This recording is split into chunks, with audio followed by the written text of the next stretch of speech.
Hi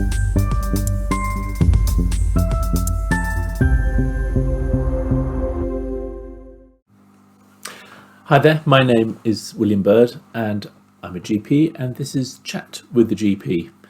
And today, in our 10 minutes, sometimes it's a little bit over, but in our short time, we will talk about resilience. Now, for me, I've kind of discovered resilience a bit later on in my medical career, but now I believe it is the single most important thing we can do to avoid the stresses and the problems that come on, causing many diseases. So let's see what we can gather together in this short time. I want to define it, but then I want to look at the factors that we can do in order to build it up. Some of us are born with it. There's a genetic trait that can make people resilient or not resilient, but there's a huge amount we can do ourselves to make us resilient. And then if we do that, the rewards are huge, a much more fulfilling life, a healthier life, living a lot longer, all good things. So let's start and go through this, and I will guide you through the whole aspect of what is resilience. So let's start by kind of defining it, and there are lots of definitions around there. And I think if we look at the one is probably the easiest, it's the ability to deal with a stressor and bounce back. Okay, don't let it bash you down and crush you, that you can come back again. And you know that there's some people who seem to be incredibly good at it and others not. So let's have a look and see what happens when you've got really good resilience. And this is a diagram we use a few times, that you pile on the stresses, but still your coping mechanism is so good that you can actually keep on top of it all. And you just feel this is a great opportunity. Bring on all these opportunities. And what we're doing there is our perception that we can cope, maybe unrealistic, but still we can perceive that we can deal with all of these things, and therefore we don't get so stressed.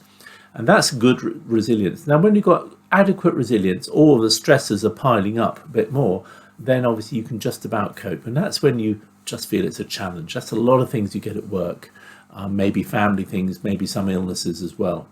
But what we don't want to go to is when our perception or the reality is that the stresses take over and crush us.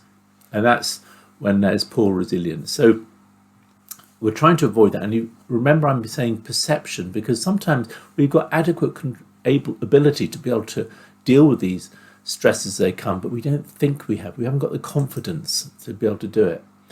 Now, our brain is constantly going around saying, keep this person safe. That's its main design. That's how evolution has designed it.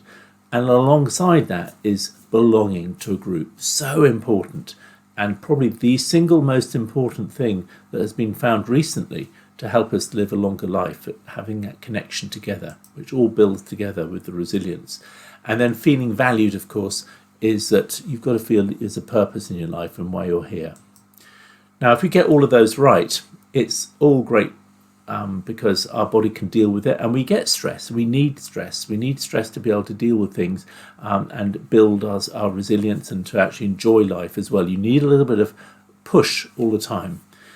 But all of those things in red coming through there, when they all come down and we react to them with an acute stress response, which is normal, and then recover, we will actually be in positive emotions and things will all be good. So that's all fine. Now, what happens when it goes wrong?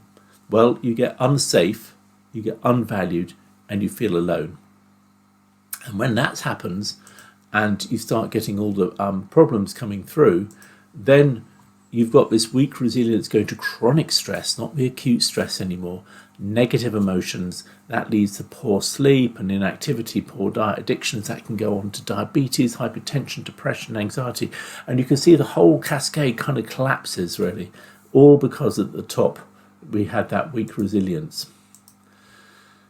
And this is the matrix that helps you build up your resilience, and we're going to go through it. So the people, purpose, and place are the domains of our life, the people around us, the place we live in, and then our purpose of getting up in the morning.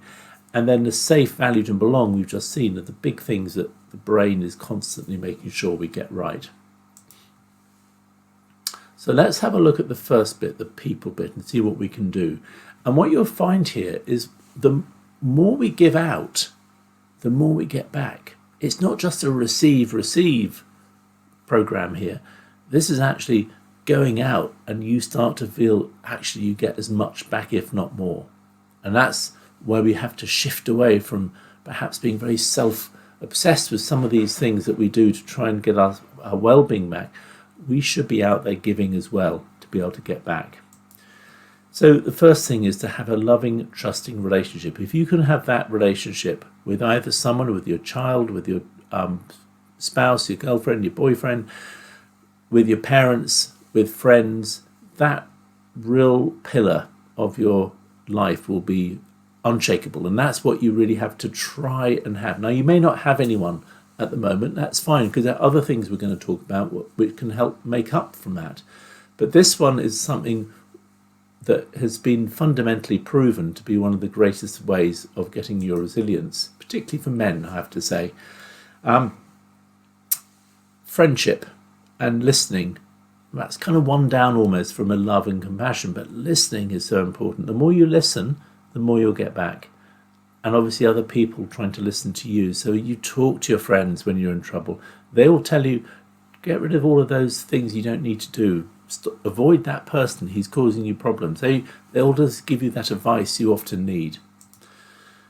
But community, we forget this part, because actually we belong to a community, whether it's a workplace community, whether it's a team or a church or some other community like that, or it's our neighbours, or it's an extended family. And this is really important, because those people all around will add value to your life, but also you can give out.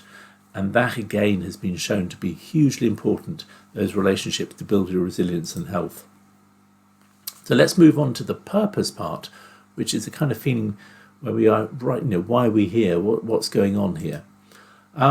First of all is hope. And people forget about hope, thinking it's a bit weak thing to talk about, but it's actually looking in the positive aspect, that the situation you're going to go through is temporary, and we'll be able to go through it and get to the other side. And the way you can sometimes improve that is to look at the glimpses of the other side. Look at the good things that are happening around you. Be thankful for the things that have happened. People write notes about being positive and how you can do that. Autonomy is having that control of your own life. And it's about mastery, being able to deal with the things.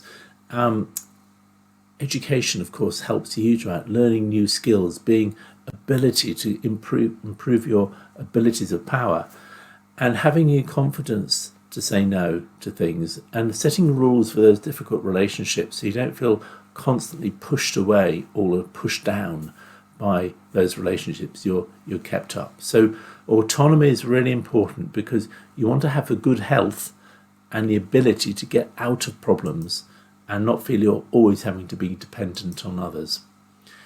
Being self-aware, we will talk about it in the stress side of things, that you need to have that perception of what's going on, but it's also about how we eat, how we move, being aware of our emotions and being aware of our actions as well, and taking responsibility for those.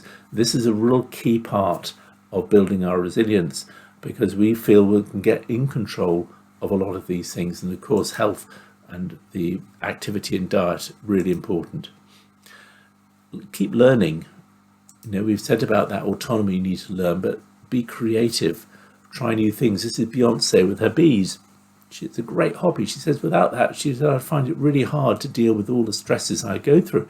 But having a hobby allows me to focus. And it was because of her two daughters who had allergies that the honey was used there. And this is Churchill. He built walls when he was really stressed. So having these hobbies and things which can really help to make us distract away and use a different part of our brain. And then giving, as I said, is all the way through this, like listening to others, but by actually volunteering, being part of a team, going for a cause, having your values and expressing your values and not feeling constrained from that. That, again, helps. The more you give, the more you'll get back.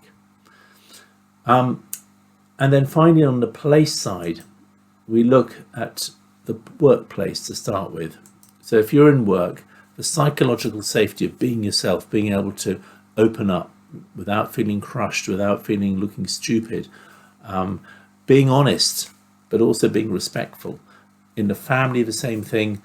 and obviously safe outdoors may not be in your control, but that is a key part to feeling safe in your entirety.